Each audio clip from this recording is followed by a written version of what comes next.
Napakahirap po ang pumunta, tumayo, at magsalita sa inyong harapan. Pero noon pa man, alam kong walang madali kapag ikaw ay Marcos.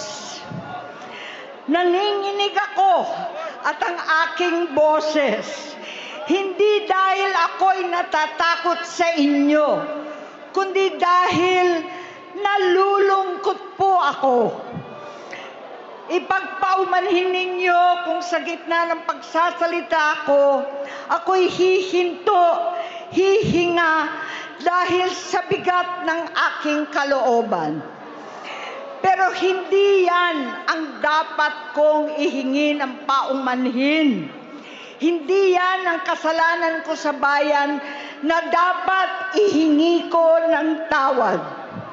Narito po ako dahil sa tawag ng Iglesia ni Cristo para sa transparency, accountability at hustisya.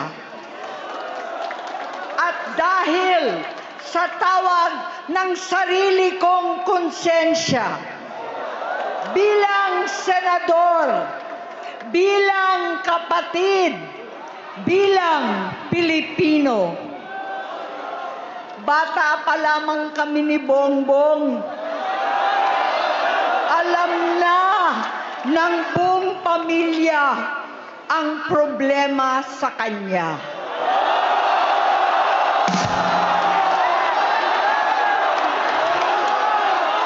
Sa totoo lang, mababasa naman ng lahat ang mga testimonya ng aking ama patungkol sa kanyang ugali at gawain. Noon, dahil may tatay pa kami, hindi ko pa siya responsibilidad. Noong tumatanda, ay mas naging nakakabahala. Batid ko na nagda-drug siya.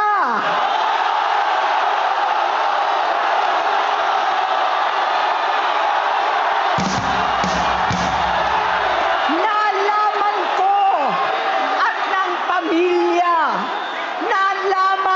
pamilya, seryoso ito. Minsan, kami ng Presidential Guard at Metro Gompa ang naglilinis tuwing nagpa-party po sila.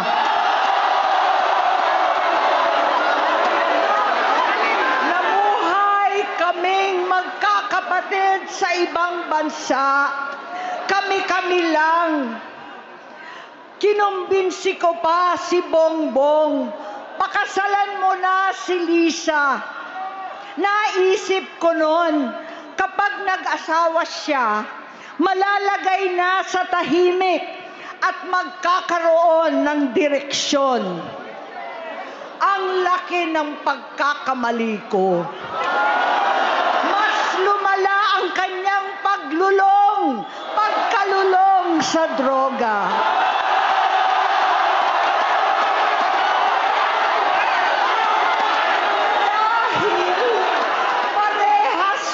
Silang mag-asawa.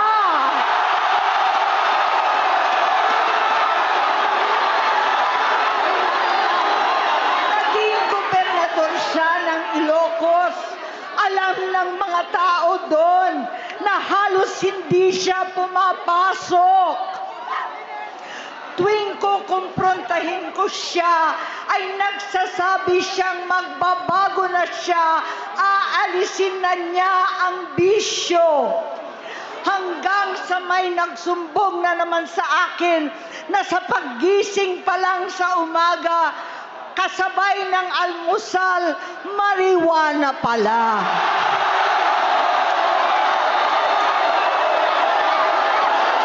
Maghapon sila, lahat sila nagiinuman at gumagamit ng cocaine. Kasama ng asawa at barkada.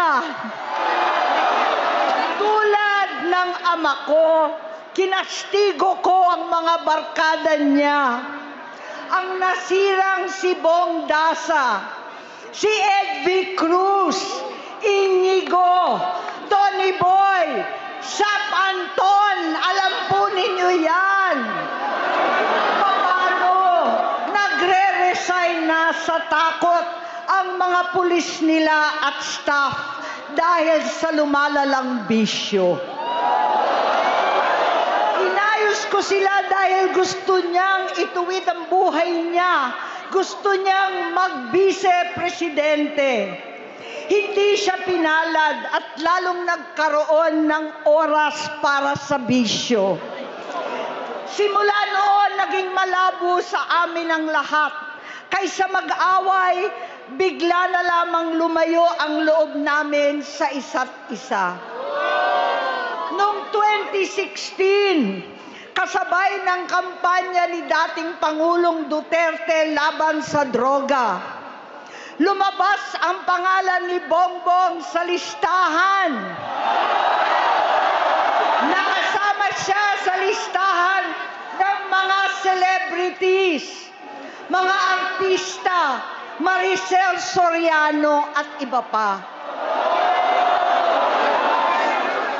Masinsinan kong kinausap si Pangulong Rodi. Halos manikluhod ako. Sinabi kong ayon sa kapulisan, dapat unahin, usigin ang mga pusher at saka na lamang sagipin ang mga user. Naligtas si Bongbong. Labis ang takot ko at pag-aalala. Kinausap ko siya at nagsabi siyang talagang siya ay nagbabago na. Muli at lagi, hindi ako nawalan ng pag-asa. Ako'y naniwala ulit. Mula noon na natatanggap ko na lang na balita tungkol sa kapatid ko ay regular na pagpapadoktor. Kaya kumalma naman ako. Iniisip ko, totoo, dahil na-opera na ang tuhod niya sa gout. Siguro, totoo na ito. Hanggang nito, na lamang nalaman ko na tuloy ang paggamit niya sa mga party, nagarapalan, naghahain ng droga. Pinagmamalaki pa ng mag-asawang kayang-kaya nila ang microdosing ng cocaine. Hati-hatiin daw para 4 na beses sa isang araw. Hindi mabibisto. Ang pampapadoktor, pinalabas nilang pag-stem cell. Nagpapalit daw ng dugo, nagpapa-blood transfusion. Kayang-kaya raw, hindi ko maintindihan ang pinagsasabi. Noong 2021, kahit papano, nagkikita kami at nagkakausap. Sumumpa siya sa akin, talagang hinintunan niya. Naniwala ako kasi sabi niya gusto niyang tumakbo. Ang sabi ko, tutulong ako sa abot ng aking makakaya. Ipinakilala ko si Bongbong kay Inday. Naging magkatandem sila. Pagkatapos noon ay biglang hindi na niya ako ulit kilala. Kahit si Inday, nagtataka. Bigla ko na itsapwera. Kahit ganon, nangampanya pa ako para sa kanya, kahit si Inday na lang ang aking nakakausap. Hindi ko alam bakit ako nakaban sa headquarters nila sa Mandaluyong. Hindi ko alam bakit walang nagre-report sa akin tungkol sa kampanya. Sa totoo lang, masakit mang aminin, nung dinidisqualify na siya, halos papaboran ko na sana dahil may nagsumbong sa akin mula sa kanyang campaign team na gumagamit na naman siya. Nung sinabihan ko, siya at mga taong nasa paligid niya, nagkaisa silang tuluyan akong alisin sa kampanya na ako naman ang bumuo. Sinabi nilang gusto ko na siya ay ma-disqualify para ako ang pumalit. Hindi totoo yun. Iniisip ko ang kalagayan ng aking kapatid at paano siya magsisilbi kung ganyan ang kalagayan niya. Pero pinaparating sa akin na hindi siya lulong at minsan na lamang tuwing nagpa-party. Hindi ko maipaliwanag bakit gusto kong maniwala at hindi mawalan ng pag-asa. Noong nanalo siya, naging pinakamalayo na kami sa isa't isa. Maliban sa opisyal na tagpuan at kapag pumupunta yung nanay namin, hindi ako sumama sa loob ng 3 taon dyan sa Malacanang. Dahil lantaran na doon ang inuman, ang paggamit nila ng cocaine at mga bawal na gamot. Hindi ba ninyo nakikita, naririnig? Kakaiba na siya magsalita. Hindi na maintindihan kung ano-ano na ang sinasabi at wala na sa sarili. Nagtatago sa kabaitan niya ang pang-aabuso niya sa droga. At nagbunga na ito ng mga nakakapinsalang maling desisyon. Hinayaan niyang kumilos ang mga nakatalibot sa kanya. Yung mga umaastang presidente habang nilululong siya ng mga ito. Hindi na kami nagkausap. Sa harap ng publiko, pinipilit kong magmukha kaming maayos. Pero wala na kaming koneksyon. Hindi ko hinihiling na maunawaan ninyo ako, lahat kayo. Sa palagay ko, ang makakaunawa lamang sa akin ay ang mga pamilyang may pinagdaanan sa adiksyon, sa inom, sa sugal, sa alak, sa bisyo, higit sa lahat, sa droga. Pag hindi ko siya nakakasama, buong aking loob na ipasok sa institusyon, ipagamot, iparehab ko na yan. Pero tuwing maghaharap kami noon, hindi kaya ng aking kalooban na gawin yon. Tuwing magsasabi siya sa akin na magbabago na siya, hindi ko siya kayang tiisin. Hindi ko kayang ipagkait sa kanyang pagkakataon at pagbabakasakali, umaasa ako at laging nananalangin na sana, oo nga, nagbago na siya. Hanggang dumating ang 2024 at 2025, yung bisyo niya na ang dahilan ng pagbaha ng korupsyon, kawalang direksyon, at maling-maling mga desisyon.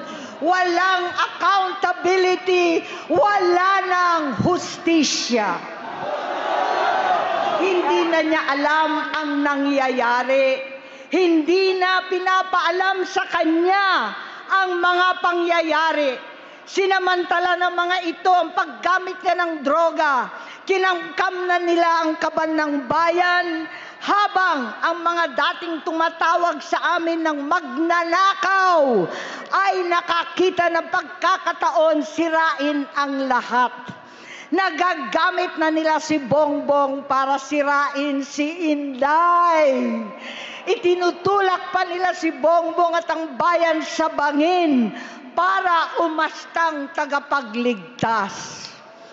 Mula sa pagtraidor at pagpapahamak kay VP Inday, sa confidential funds na kung tutuusin ang galing naman sa opisina ng Pangulo, hanggang sa pagpadukot sa dating Pangulong Duterte para itapo na lamang sa ibang bansa. Ang ang kabaitan ni Bongbong ay naging kalupitan. Garapalan na ang pagtatakip sa kanya ng mga nasa Congress, sa Senado, mga miyembro ng kabinete. Kitang-kita na ng taong bayan, wala nang puwang ang kahihiyan. Para bang nauulit ang bangungot ng kasaysayan dinamas namin noon. 68 years old po ang tatay ko nung pinatalsik sa pwesto. 68 years old na rin si Bongbong ngayon. November 17 din, noong 2021, nung nakumbinsi ko si Inday na magbise kay Bongbong. November 18 po, bukas, ang ikatlong araw natin. 9 na taon na nakakaraan, saktong November 18 pa talaga, na pinalibing ni Pangulong Duterte ang tatay ko sa libingan ng mga bayani.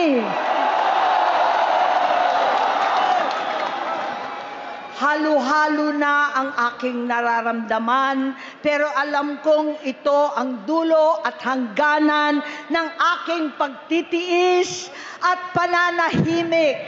Hindi na tayo mananahimik. Dahil nalaman kong pati ang mga anak niya ay nagdodroga na. Kinasusuklaman ko pa ang pag-alok ng mag-inang si Sandro ng droga ang aking mga anak at iba pang mga kamag-anak. Yan ang hindi ko na mapapalampas.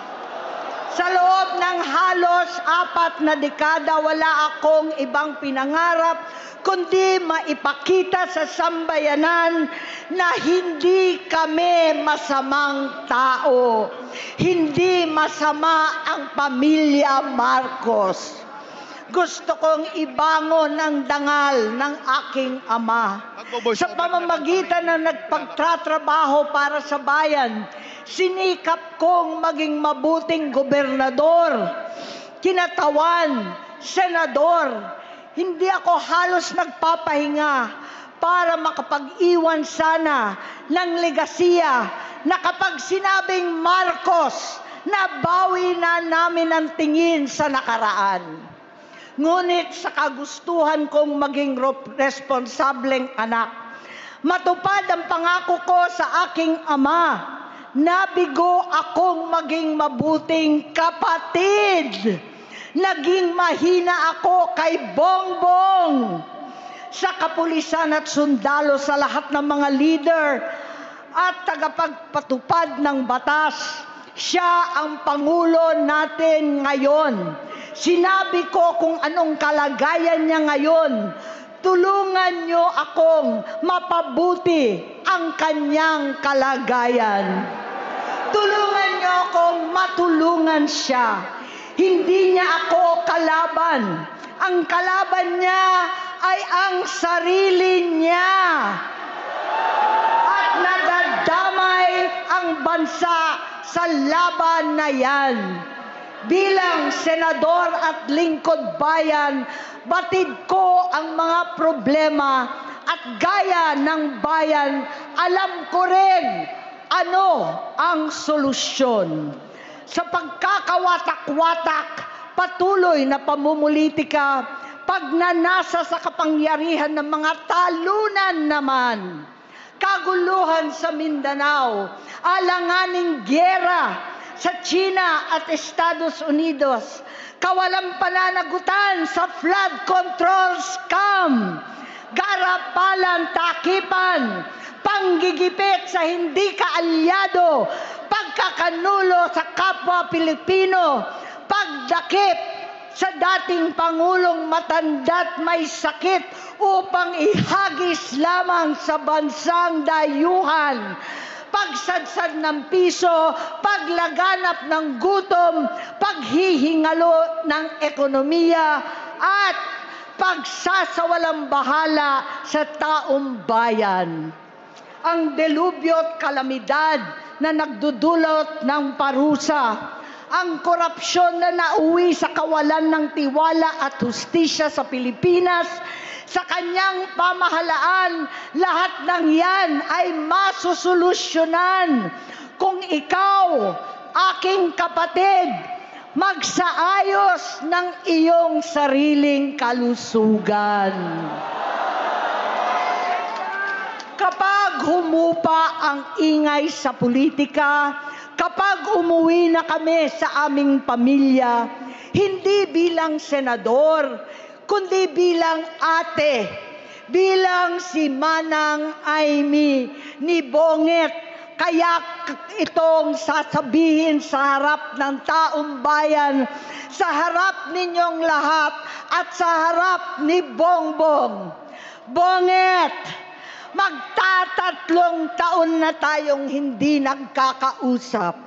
3 taon ko nang sinusubukan muli na ako'y pakinggan.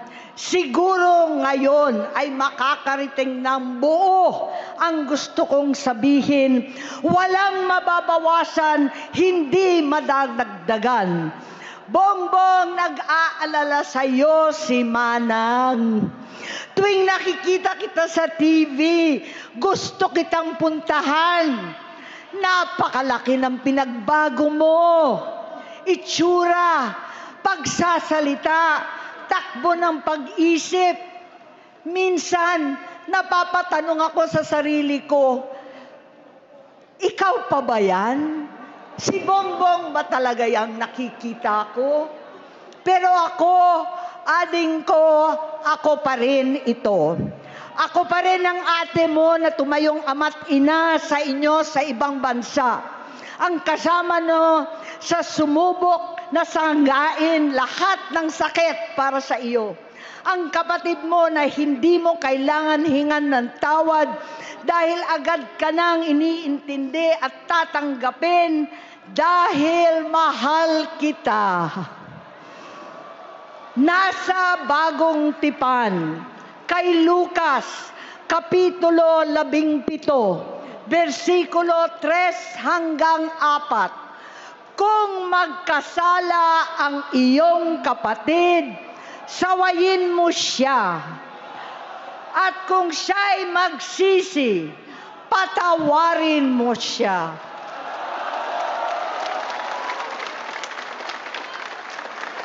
Tama na, ading ko. Tapusin mo na ang paghihirap mo at ng bayan. Gaya noong umalis tayo sa palasyo, kaya ko pa rin hawakan ang iyong kamay, huwag kang matakot.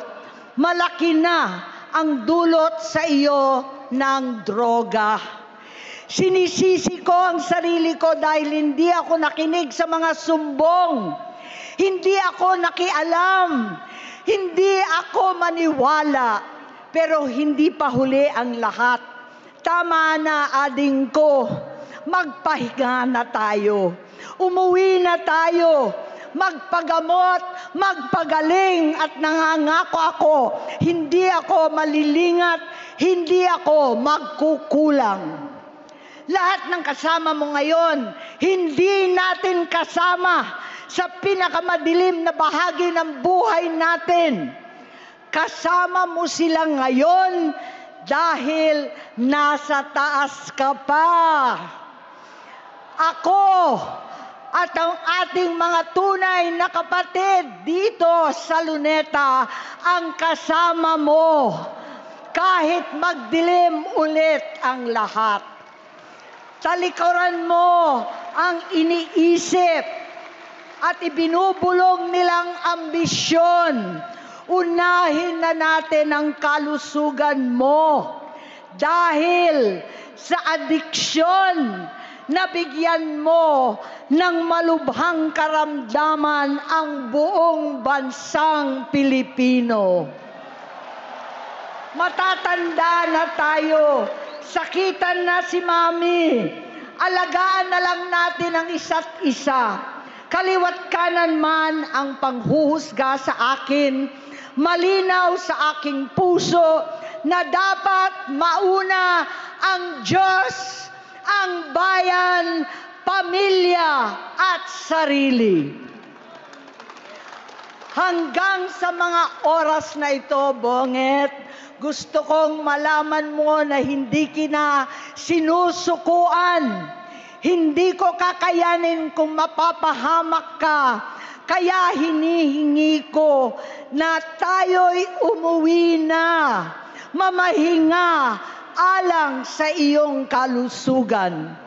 Kaya kung mabigo at mawala sa iyo ang posisyon, pero hindi ko kayang mawala ka sa amin. Ayusin mo ang sarili mo. Magpagamot. Alisin ang droga sa iyong sistema. Wala akong ibang gusto kundi gumaling ka, malampasan natin ito muli. Dahil wala akong ibang hinahangad bilang ate, kundi maging masaya ka, maging ligtas sa panganib, malusog, matagumpay sa buhay. Itama ang mali, labanan ang adiksyon, at ako hindi kailanman aalis sa iyong tabi. Susuporta at hindi titigil manalangin kasama ninyo dito sa Luneta at sa buong mundo. Dahil iyon naman ang tungkulin at ibig sabihin ng salitang kapatid. Kapatid, mabuhay kayong magkakapatid.